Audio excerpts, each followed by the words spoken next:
How often do you procrastinate on little things that you need to get done, but you continue to push off because you can get them done, quote unquote, later?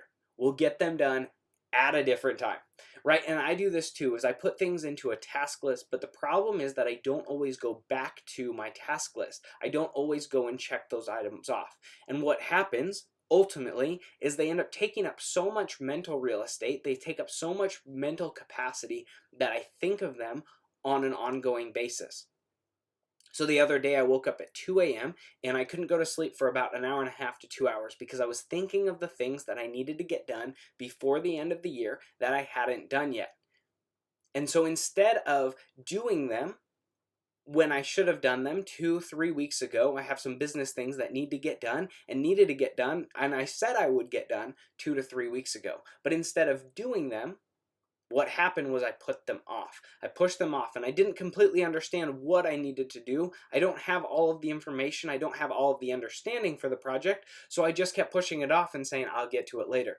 But now it's a bigger thing. So what if we use 2019, and I don't think we have to wait until January 1st to start something new, but it's really close, or start it right now.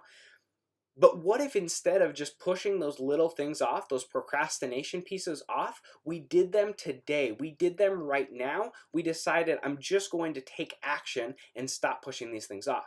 Think back to when you were maybe 10, 12, 14 years old and your parents gave you X amount of time, 12, 14 hours, and the dishwasher had to be unloaded, or the firewood had to be stacked, or you had to go out and mow the lawn, and you had this much time.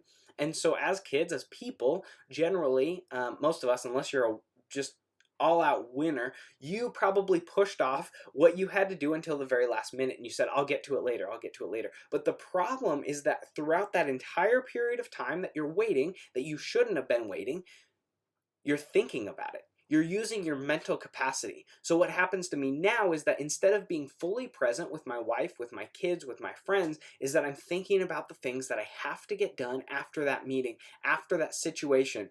Instead of drinking coffee and just enjoying being with somebody, I'm thinking about the 13,000 things that I have on my to-do list that I haven't done.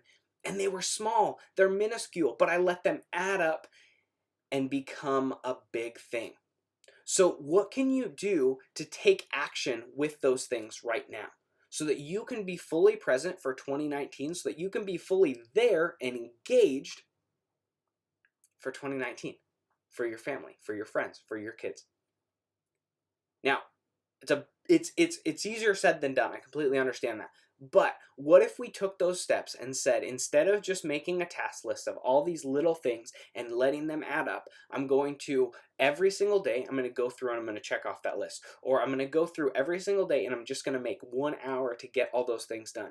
Or I'm going to go through once a week and I'm going to set aside 4 hours on the weekend and I'm just going to run through all of those things that need to be done and wipe the slate clean for the brand new week.